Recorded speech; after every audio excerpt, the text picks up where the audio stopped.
So hello everyone, आ चुके हैं mastering full stack web development with मन की नई वीडियो के साथ। और इस वीडियो में हम कंटिन्यू करने वाले हैं HTML सीरीज़ को जो कि हम लोगों ने स्टार्ट की थी। सो चलिए बिना किसी देरी के वीडियो को स्टार्ट करते हैं।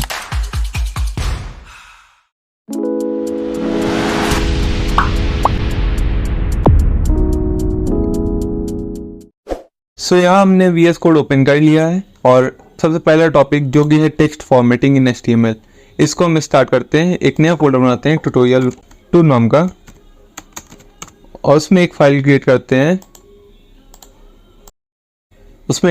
करते हैं टेक्स्ट फॉर्मेटिंग .html। ठीक है। अब जैसा कि हमने सीखा था कि VS कोड हमको बॉयलर प्लेट का फीचर प्रोवाइड करता है, तो हम लोग सिंपली एक्सक्लेमेशन मार्क यूज़ करेंगे और एंटर प्रेस करेंगे तो हमको एक बेसिक HTML कोड मिल जाएगा। आइए सबसे पहले हम लोग बात करते हैं कि टेक्स्ट फॉर्मेटिंग होता क्या है।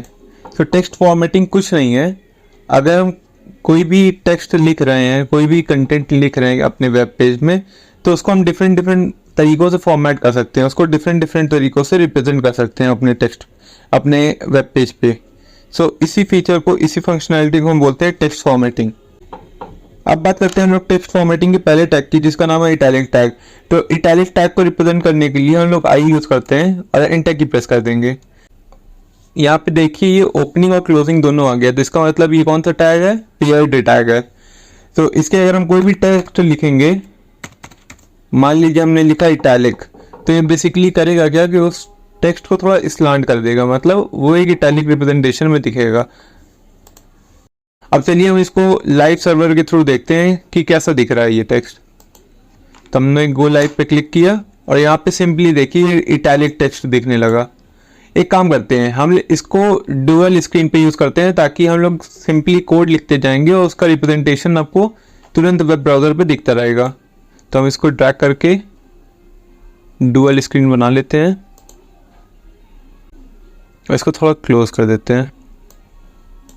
अब बात करते हैं दूसरे टैग के बारे में, जिसका नाम है बोल्ड टैग। इसको यूज़ करने के लिए हम लोग सिंपली B लिखेंगे और एंटर प्रेस कर देंगे और इसके अंदर हम कोई भी कंटेंट लिखेंगे वो बोल्ड रिप्रेजेंटेशन में डिनोट होगा।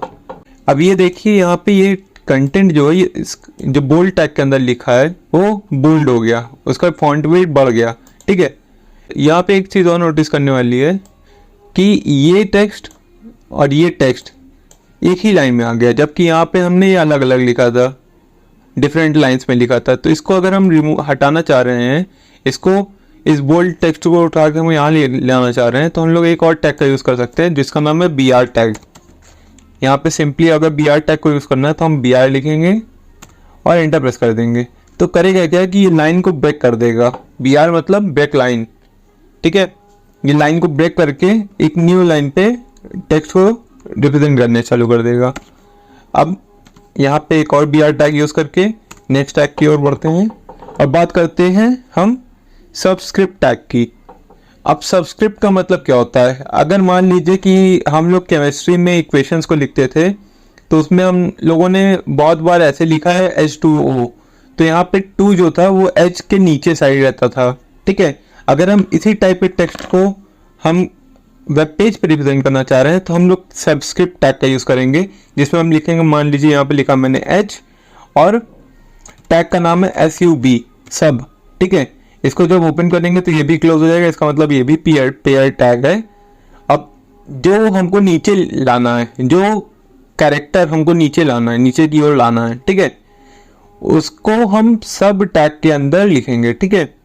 तो जैसे हम H2O लिखना चाह रहे हैं तो हम 2 को जो है सब टैग के अंदर लिखेंगे और एट द एंड हम O लिख देंगे। तो जैसा कि आप देख सकते हैं यहाँ पे H2O लिख के आ चुका है। ठीक है। अब यहाँ पे एक और BR टैग का यूज़ करके हम लोग नेक्स्ट टैग की ओर बढ़ते हैं। ठीक है। अब एक टैग है सुपर स्क्रिप्ट टैग। मान लीजिए कभी कभी हम लोग मैथ के इक्वेशन में लिखते हैं x² x³ लाइक दिस। तो अगर हम इसको अपने वेब पेज में रिप्रेजेंट करना चाह रहे हैं तो हम कैसे करेंगे? यहाँ पे बात आती है सुपर स्क्रिप्ट टैग की। ठीक है। इसको अगर हमको यूज़ करना है तो हम लिखेंगे जिसके ऊपर हमको पावर लगाना है, जिसके ऊपर हमको पावर में टेक्स्ट या कैरेक्टर चाहिए, ठीक है। फिर हम स्टार्ट करेंगे टैग को, और टैग का नाम है SUP, ठीक है। अब जो कंटेंट हम पावर पे ले जाना चाह रहे हैं उसको हम लिख देंगे SUP टैग के अंदर, सुपरस्क्रिप्ट टैग के अंदर लिखेंगे। जैसे मान लीजिए मैं लिखना चाह रहा हूँ x3, तो यहाँ पे मैं लिख दूंगा 3, ठीक है। अब यहाँ पे आप देख सकते हैं कि ये जो है 3x की पावर में आ गया है, ठीक है। अब बात करते हैं नए टैग के बारे में। इसके लिए हम BR टैग को यूज करके नेक्स्ट लाइन पे बढ़ते हैं, ठीक है। अब मान लीजिए कभी हमको एड्रेस को, अगर किसी एड्रेस को रिप्रेजेंट करना है अगर अपने वेब पेज पे, तो हम कैसे रिप्रेजेंट करेंगे। एक एड्रेस टैग होता है जिसका यूज करके हम ये काम कर सकते हैं। सिंपली हम एड्रेस लिखेंगे और एंटर प्रेस करेंगे। अब मान लीजिए जो एड्रेस को हमको रिप्रेजेंट करना है वेब पेज पे, उसको कैसे लिखेंगे, तो इसको हम एड्रेस टैग के अंदर लिखेंगे। मान लीजिए मैंने लिखा XYZ स्ट्रीट ABC, ठीक है। जो टेक्स्ट हम इसके अंदर लिखेंगे वो एड्रेस के तरीके रिप्रेजेंट हो जाएगा हमारे वेब पेज पे, ठीक है। तो हम BR टैग का यूज करके, अगेन BR टैग का यूज करके नेक्स्ट लाइन पे बढ़ते हैं और नया टैग यूज करते हैं। अब अगर मान लीजिए कि हम किसी टेक्स्ट को, किसी भी सेंटेंस को हम अपने पैराग्राफ से बाइफरकेट करना चाह रहे हैं, अलग दिखाना चाह रहे हैं, तो वहाँ पे हम एक टैग यूज करेंगे जिसका नाम है ब्लॉक कोड।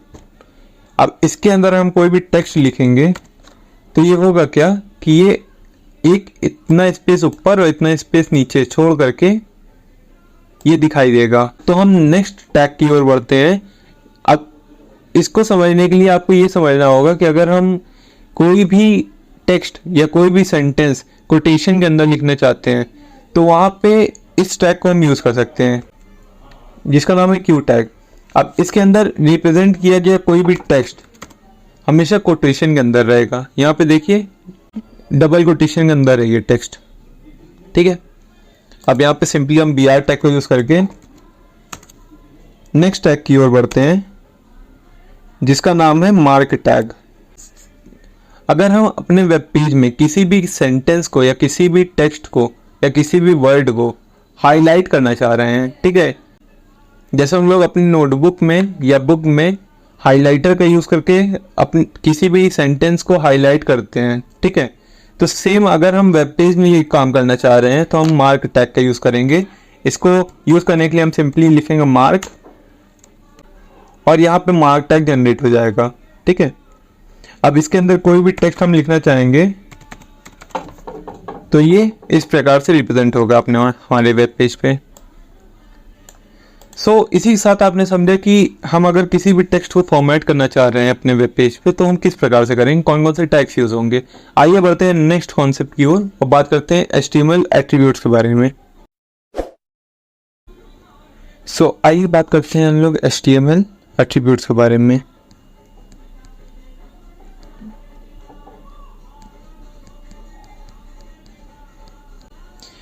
HTML एट्रीब्यूट्स होते क्या हैं, सिंपली एक एग्जांपल के तौर पर समझते हैं। अगर मान लीजिए हम किसी वेजिटेबल शॉप में गए, ठीक है, ये मान लीजिए ठीक है, हम किसी वेज शॉप में गए और हमने सिंपली बोला कि हमको टमाटर दे दीजिए, ठीक है, हमको टमाटर दे दीजिए। अगर हम जब तक यहाँ पे शॉपकीपर जो होगा उसको नहीं बताएंगे कि हमको कितना किलो टमाटर चाहिए, तब तक वो क्या ही तोलेगा, ठीक है। तो हमको इसके साथ एक प्रॉपर्टी को ऐड करना पड़ेगा कि हम कितने केजी लेना चाह रहे हैं, ठीक है।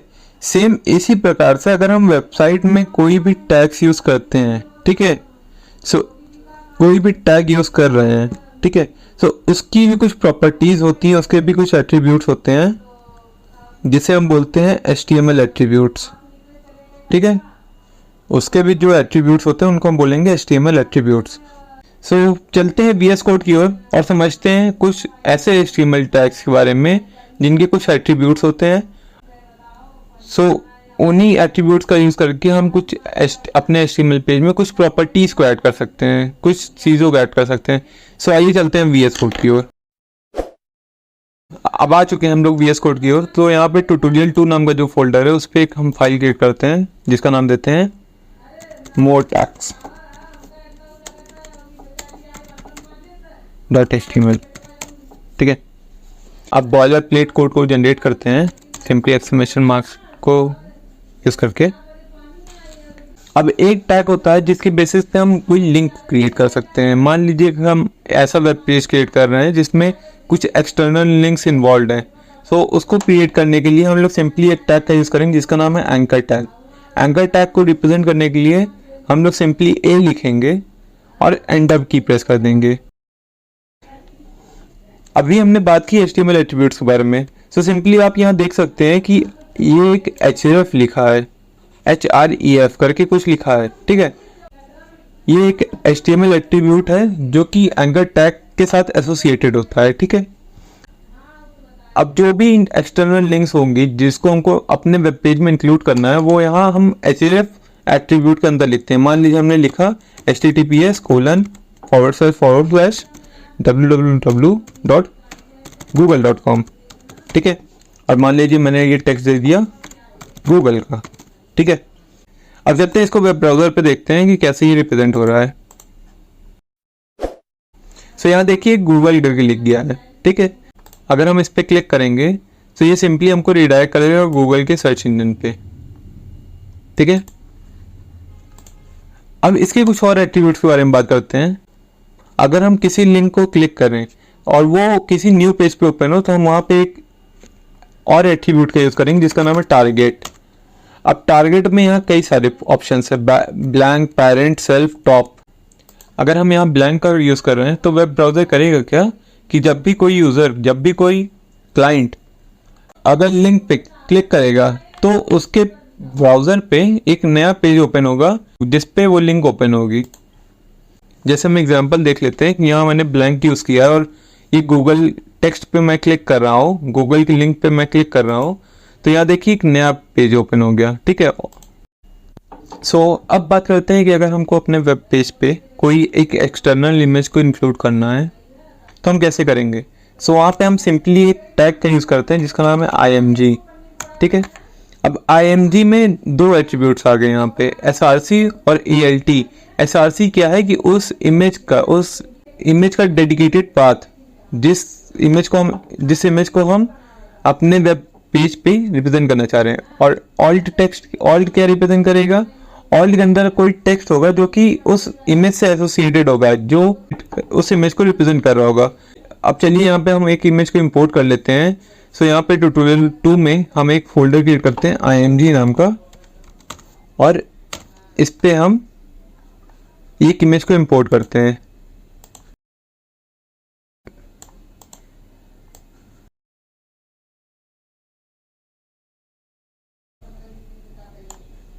ठीक है, यहाँ पे हमने एक इमेज को इंपोर्ट कर लिया है। अब इसका हम डेडिकेटेड पाथ देखते हैं, तो यहाँ पे ये एक रूट है।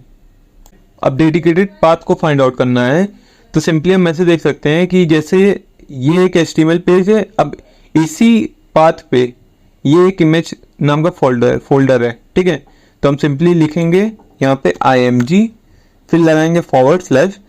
तो यहाँ आप देख सकते हैं कि एक इमेज का नाम दिख रहा है। अगर यहाँ पे एक से ज़्यादा इमेजेस होती तो सारी इमेजेस का नाम दिख जाता। ठीक है, तो हम सिंपली एंटर की प्रेस करेंगे और यहाँ पे ऑल्ट टेक्स्ट में डाल देंगे लोगो। ठीक है, अब चलते हैं वेब ब्राउज़र की ओर, देखते हैं कि ये कैसे रिप्रेजेंट हो रहा है। तो यहाँ आप देख सकते हैं कि ये बहुत ही बड़ी इमेज के तौर पे रिप्रेजेंट हो रहा है। अगर हम इसको जूम आउट करेंगे तो ये देख सकते हैं आप कैसे रिप्रेजेंट हो रहा है।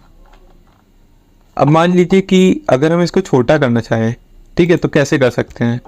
तो यहाँ पे एक और एट्रीब्यूट कर सकते हैं, विड्थ और हाइट। ये विड्थ और हाइट करता क्या है कि डेवलपर के अकॉर्डिंगली ये इमेज की विड्थ और हाइट दोनों चेंज कर देता है। अगर हम कोई एक इमेज यूज़ कर रहे हैं और उसका केवल विड्थ सेट करते हैं तो उसकी हाइट भी अकॉर्डिंगली चेंज हो जाती है। अगर हम मैनुअली हाइट दे रहे हैं किसी इमेज की, वो इमेज उस मैनुअल हाइट के अकॉर्डिंग चेंज हो जाएगी।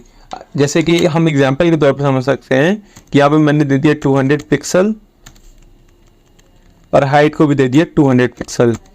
ठीक है, तो इसको अगर हम देखेंगे तो ये देखिए कैसे रिप्रेजेंट हो रही है।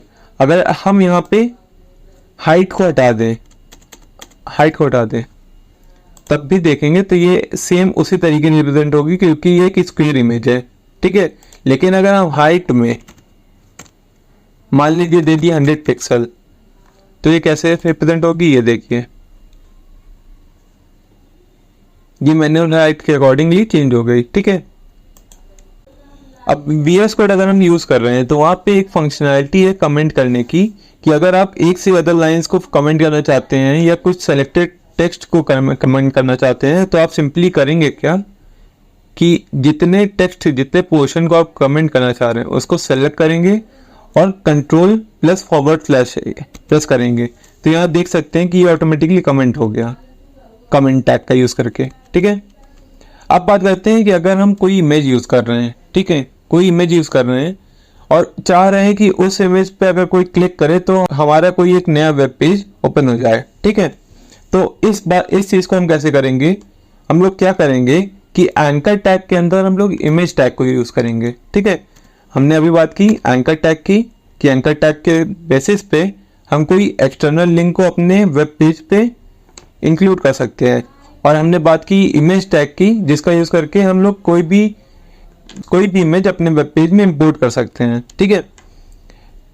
तो अगर हम यहाँ पे कोई एक लिंक देते हैं, मान लीजिए सेम लिंक मैं दे रहा हूँ, यहाँ से मैंने कॉपी किया और यहाँ पेस्ट कर दिया, ठीक है। अब इसके अंदर हम लिखेंगे img टैग। अभी हमने बात की कि अगर हम कोई लोकल इमेज को इंपोर्ट करना चाह रहे हैं तो कैसे कर सकते हैं। अगर हम कोई ग्लोबल इमेज को इंपोर्ट करना चाह रहे हैं तो मान लीजिए जैसे हम कोई एक इमेज है, मान लीजिए डॉग की, कोई एक डॉग है, ठीक है, ये डॉग क्यूट लग रहा है। सो यहाँ पे हम राइट क्लिक करके कॉपी लिंक एड्रेस इस पे क्लिक करेंगे और यहाँ पे src टैग के अंदर ये लिंक हम दे देंगे। इसको हम फॉर्मेट कर लेते हैं, राइट क्लिक करके फॉर्मेट डॉक्यूमेंट पे क्लिक करेंगे तो ये फॉर्मेट हो जाएगा। सो अगर हम ये करते हैं और हम देखते हैं वेब ब्राउज़र पे क्या रिप्रेजेंट हो रहा है, तो ये देखिए ये इमेज यहाँ पे इंक्लूड हो गई, ये क्योंकि एक एक्सटर्नल इमेज है, सो इसको हमने लिंक के बेसिस पे इंक्लूड किया है गूगल से, ठीक है। अगर हम इसको क्लिक करते हैं तो देखिए यहाँ पे गूगल का सर्च इंजन दोबारा ओपन हो गया, ठीक है। अब अगर हम इस इमेज पे क्लिक करके गूगल का सर्च इंजन किसी नए पेज पे, किसी नए वेब पेज पे ओपन करना चाह रहे हैं, तो यहाँ पे सिंपली हम वही टेक्निक यूज करेंगे, टारगेट इक्वल ब्लैंक,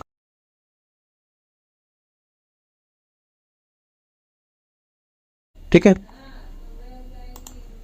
इस पे मैंने क्लिक किया तो देखिए यहाँ एक नया वेब पेज ओपन हो गया जिसपे गूगल का सर्च इंजन ओपन हो रहा है। सो आइए हम लोग एक नए कॉन्सेप्ट की बात करते हैं जिसका नाम है HTML में लिस्ट। सो HTML में हमारे पास 3 टाइप की लिस्ट होती है, ऑर्डर्ड, अनऑर्डर्ड, डिस्क्रिप्शन।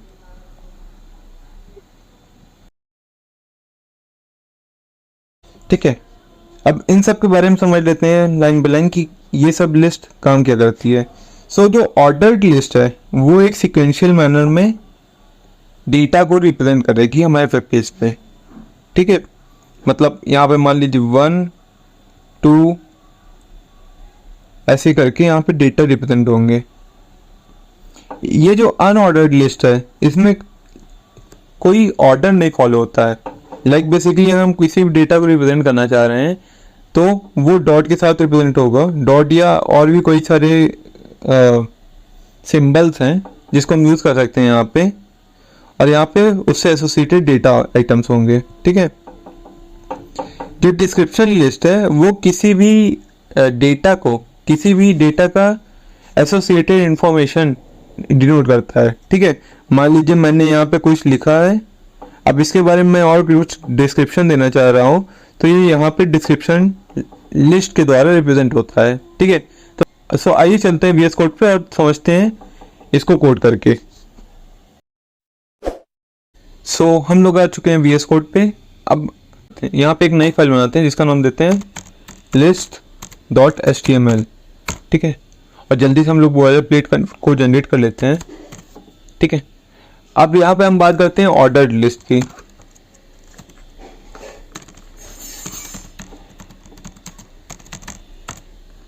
अगर हम ऑर्डर्ड लिस्ट को रिप्रेजेंट करना चाह रहे हैं तो वहाँ पे एक टैग यूज होता है जिसका नाम होता है OL।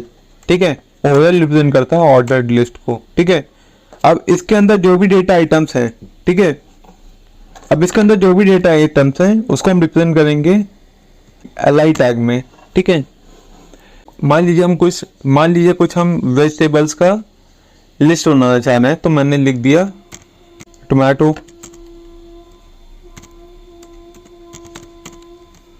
टैटो,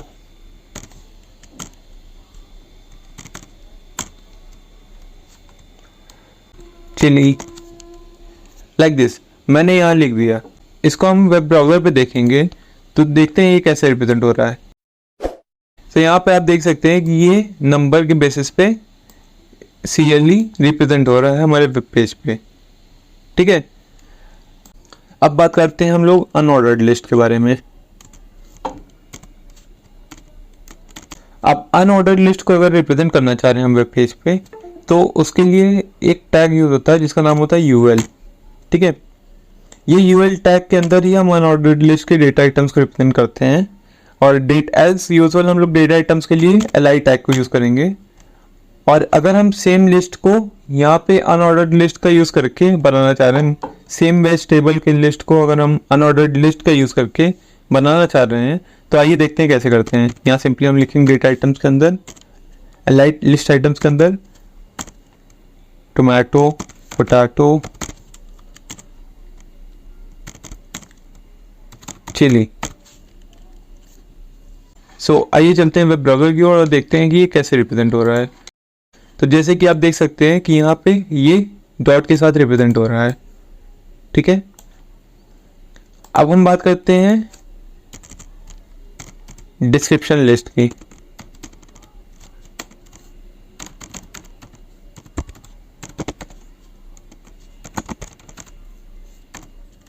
अगर हम डिस्क्रिप्शन लिस्ट को यूज करना चाह रहे हैं तो वहां पे एक टैग यूज होता है जिसका नाम है DL। ठीक है, अब इस DL टैग के अंदर दो टैग और यूज होते हैं जिसका नाम है DT और DD। ठीक है, ये DT क्या रिप्रेजेंट करता है? ये DT रिप्रेजेंट करता है डिस्क्रिप्शन टर्म को जिसको हम डिस्क्राइब करना चाह रहे हैं, और ये DD रिप्रेजेंट करता है टर्म के डिस्क्रिप्शंस को। ठीक है, इसके अंदर हम इस टर्म से एसोसिएटेड जो भी इंफॉर्मेशन होगी उसको हम लिखेंगे। जैसे कि हम यूज करते हैं यहाँ पे डिस्क्रिप्शन टर्म में HTML, DD में इसका डिस्क्रिप्शन देते हैं is used for structuring the web page. ठीक है, आइए चलते हैं वेब ब्राउज़र की ओर और देखते हैं ये कैसे रिप्रेजेंट हो रहा है। जैसा कि आप देख सकते हैं कि यहाँ पे HTML टर्म दिख गया, डिस्क्रिप्शन टर्म दिख गया, और यहाँ पे कुछ स्पेस छोड़ के, यहाँ पे कुछ स्पेस के बाद यहाँ पे उससे एसोसिएटेड जो भी इंफॉर्मेशन है वो रिप्रेजेंट हो रही है। इसी के साथ हम HTML लिस्ट्स को ही सीख चुके हैं, और इसी तरीके से हम अपने एप्लीकेशन के अकॉर्डिंगली अपने वेब पेज में इसको यूज़ करेंगे। इसी के साथ ये वीडियो यहीं ख़त्म होती है। Thank you so much for watching this video.